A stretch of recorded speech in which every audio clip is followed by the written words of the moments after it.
Good morning, everyone. Welcome to Atlanta. I'll be the second one to welcome you if you're not from around here. My name is not Denise Quarles. I am Katie Ferris, and I head up communications for Siemens here in the United States, and it's a real honor and a pleasure to be here with a lot of very important people in the room. So I'm going to toss it over to my colleague here, Abby, and we're going to get started. I'm Abby Campbell Singer. I work for Siemens. I'm very excited to be here in Atlanta. I work out of our DC office. I am responsible for leading our climate and infrastructure policy. Well, that's a very lovely title. What that translates to in a lot of ways is combing through our legislation, going and working and advocating on policies of importance to Siemens and our partners in the communities we serve. And then also what we're going to discuss today, going through implementation. So when a bill is actually signed into law, as you guys know very, very well, that's the beginning of, in some cases, a multi-stage process before we start to see the real benefits, impacts, and opportunities from the legislation. So if we go to the next slide.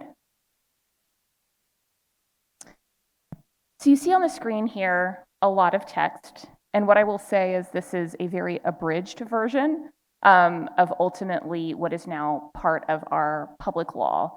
So over the last almost 2 years, we've seen a real robust movement of policy at the federal level. This includes areas of focus on infrastructure, climate, manufacturing. And so on the screen here is really just a small reflection of some examples that Siemens, and I know that probably many in the room have worked on, and they take into account various areas of either modernizing policy, meaning areas that have been around for many years and programs you probably have worked on, but now they've been reflected to take into account where technologies are, community needs, and a real reflection about US competitiveness. Additionally, we see some areas where there's entirely new programs, and these are ones where, quite honestly, we're still working through them as a company. I'm sure many of you are, and especially at the federal level and state level, they're still defining all the real fine details of what these programs will look like. And then finally, we see some uplifts for programs, right? So some additional dollars, a real understanding that we have a pretty extensive backlog maintenance issue and infrastructure modernization challenge in the US. So these policies here on the screen, oops, if we go back one more. I counted 3 of them, but there's additional ones that have moved forward, including the American Rescue Plan, which was March of last year. But the ones on the screen are the bipartisan infrastructure law that was signed into place in November of last year. This is an infrastructure bill that 5-year horizon, many years it's been reflective on traditional infrastructure, but what we've seen in this bill is a real understanding of how Siemens, and I'm sure many of you in the room see infrastructure, sort of big I, little I, not just roads, highways, bridges, but the grid, buildings, electrification, modernizing critical mission public buildings, right, in terms of like airports, hospitals. Additionally, we have the CHIPS legislation, which was focused on manufacturing semiconductors, and then the newest piece of legislation that was signed into law just a few weeks ago in August, the Inflation Reduction Act, which is a 10-year bill that is the largest single investment in climate that we've seen in the US. So we at Siemens are incredibly excited. Many of these policies we've been working on for several years. I will have been at Siemens 7 years in January. I can say personally, a lot of these policies we have been slowly trying to get updated and on the code. But now we're at a very exciting reflection point where they're now in place. We've captured this opportunity, this historic moment, this once in a generation investment cycle. And I think we're in a similar place to a lot of you guys of how do we work through it? So I'm responsible for working with our colleagues to try to disseminate this information, but also to try to work with the federal departments and governor's offices and with officials across the US on implementation. So really trying to get the guidance of how these programs are going to be deployed, whether they be formula funding, meaning states know what their allocation is, or if they're grants where a lot of our colleagues and peers and partners are going after that funding. So we're really at the beginning of this, multi-year arc. A real opportunity to invest in critical areas like electrification, grid modernization, batteries, semiconductors. But what we're going to talk about now is, now that it's here, what do we actually do and how do we go through it? And most specifically, how do we help you guys navigate the process? So who in the room, show of hands, understands everything that you? Okay.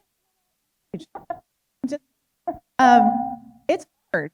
There's a lot to unpack, and there's a lot of a process to follow. And when you're working with the federal government, many of you know, it's easy. And there's a lot of different things that have to be taken into consideration. One, what is the law? Who is eligible? What is eligible? How do I get this money? When does it flow? When am I eligible to get it? How do I apply for it? How do I then put it into place? What's the plan that I can bring to the grant application process? How do I apply for a grant? How do I apply for a grant that looks really, really strong and then gets me the money? Oh, and then when I get the money and I execute, how do I report out? Because you know you're going to have to, right? Tracking, monitoring, transparency is all expected. There's a lot here. So it's not just about getting the money, which is amazing how much money is available now to improve the infrastructure of the United States beyond just roads and bridges. There's a lot to do before you even get there. And I don't know, another show of hands, I like group participation here. Who knows what Siemens does? Like you, I'm just kidding. Siemens is 175 years old this year. I am not, but I have been around with Siemens for a big chunk of my career. We are focused on improving the infrastructure of America, the backbone.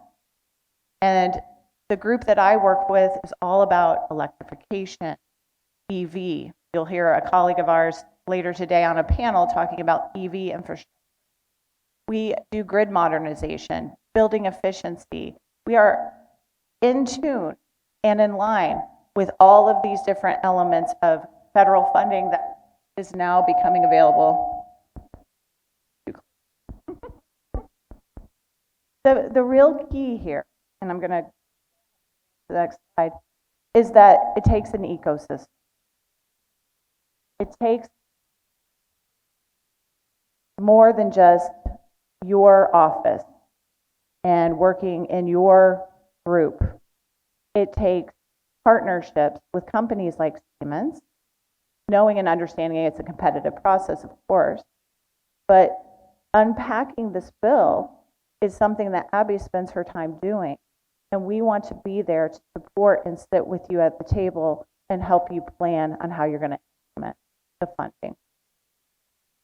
My colleague Denise, who is not able to be here today, she says there are 6 stakeholders in a city. 5 plus 1 is what she calls it. There are businesses like Siemens, we're very invested in the city of Atlanta and the Southeast and the United States overall. There are government entities, many of which of you all in the room are a part of. There is academia, Georgia Tech, UGA, Emory, for example, here in Atlanta. There are the residents. They have a say. They have interest. They have their own ideas of what the city should look like, the municipality they live in should look like. There are nonprofits. I'm sure there are a number of nonprofits in this room as well, all pushing forward to improve the municipality or the city that they live and work in. And then finally, there are visitors. We want visitors to come to our city, right? Revenue stream. So all of these things are in play. All of these things, though, are your ecosystem to work within. And so what we want to leave you with here today is, yeah, there's a lot. There's a lot on that side that Abby, I even edited it down. There was a lot more. There's a lot. But we can do this if we work in an ecosystem together. And so, final word, let us know what we can do. Give us a call. I will pick up the phone and then hand it to Denise. But we're happy to sit and work with you to help you develop the plan, to distill down this information, to find what's right for you. So with that, I think we're done. Thank you very much. Turning it back over to Ken.